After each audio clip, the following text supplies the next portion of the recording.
If you live in the United States and have no credit history, you probably feel invisible. You might have money in the bank, a steady job, and no debt. But when it comes to borrowing money, renting an apartment, or even getting a phone plan, you feel stuck. And that frustrating sentence keeps coming back. You need credit to get credit. It sounds unfair, it sounds confusing, and honestly, most people give up right here. But the truth is, having no credit isn't the problem. Not knowing how credit works is the real issue. Once you understand it, building credit from scratch becomes one of the most powerful steps you can take toward financial freedom. So let's clear this up. Credit is not money. Credit is trust. In the United States, your credit history is the proof of that trust. Lenders, landlords, and sometimes even employers look at your credit report to decide if they can trust you with money, housing, or contracts. Your credit score is just a number that summarizes your financial reputation. Now, a lot of people think credit scores are super complicated, but the system is actually pretty simple. Just 5 things really matter. First, payment history. Second, credit utilization. Third, the length of your credit history. Fourth, your credit mix. And fifth, new credit inquiries. Payment history is the most important one because it shows whether you pay on time every single month. Credit utilization is next, and it measures how much of your available credit you actually use. To understand this clearly, let's imagine 2 people. Sarah has a $1,000 credit card.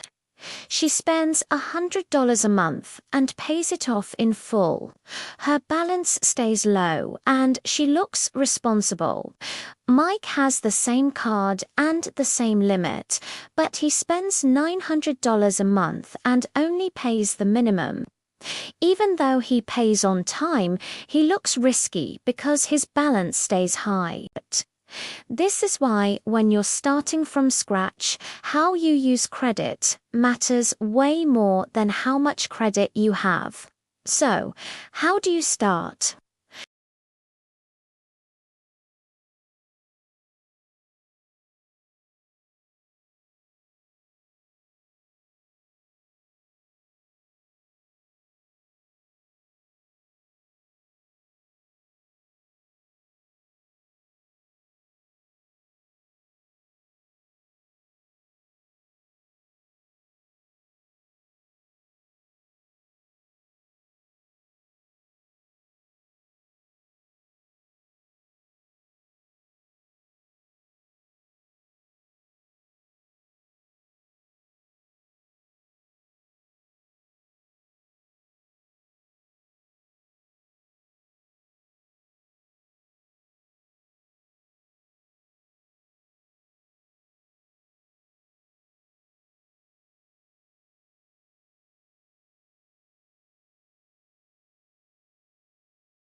This means someone with good credit adds you to their credit card account. Even if you don't use the card, their positive history appears on your credit report. David was 19 when his mother added him to her card. She had a long history of on-time payments and low balances. Within a few months, David's credit report reflected years of positive behavior. But be careful, this method only works if the main cardholder is responsible. If they miss payments or carry high balances, it can actually hurt your credit instead of helping it. Credit builder loans are another great option for beginners. With these loans, the money is held in a savings account while you make small monthly payments. Once the loan is paid off, you receive the full amount. Kevin opened a $500 credit builder loan and paid $40 each month. After 1 year, he received the full amount back and had a perfect payment history on his record. This simple structure helped him qualify for his first regular credit card. You have to remember, credit takes time. It's designed to measure long-term behavior. After you open your first account, it usually takes about 3 to 6 months for your first score to even appear, and that first score doesn't define you. What matters is consistency. One single late payment can damage months of progress, which is why automatic payments are so important. They remove human error and keep your record clean. Many beginners make the mistake of applying for too many cards too quickly. Jake applied for several cards in 1 month and was denied by most of them. Each application lowered his score slightly and slowed down his progress. Another common mistake is maxing out cards. High balances make you look dependent on credit, even if you pay on time. Alex learnt this the hard way when he maxed out his first card and only paid the minimum. His score dropped because his utilization was way too high.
Three, keep the balance under 30% of your limit, or even better, under 10%. 4, pay it off in full automatically every month. 5, avoid unnecessary applications. 6, be patient. And finally, repeat this process. In 1 year, your credit life can look completely different. Remember, you don't build credit to go into debt. You build credit so that debt doesn't control you. Credit is a reflection of trust. Show responsibility, stay consistent, and the system will reward you. If this video helped you understand how to build credit from scratch in the United States, please like the video and subscribe for more practical finance guidance. And comment below with your story. Tell me where you're starting from, and I'll see you in the next video.